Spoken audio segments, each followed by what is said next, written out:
রাজকীয় একটা চাবি রিং মেশিন ছাড়াই হাত দিয়ে যে এভাবে এত সুন্দর করে চাবি রিং তৈরি করা যায় আসলে জানা ছিল না। ভিডিওটা না দেখলে আসলে বুঝতেই পারতাম না যে হাত দিয়েও এত সুন্দর করে চাবি রিং বানানো যায়।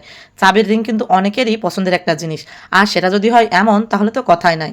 এরকম অসাধারণ সুন্দর চাবির রিং কীভাবে মেশিন ছাড়া হাত দিয়ে তৈরি করলো আজকের ভিডিওতে আপনাদের সেটাই দেখাবো। চলুন তবে ভিডিওটা উপভোগ করি এবং ভালো লাগলে অবশ্যই একটু শেয়ার করে দিন।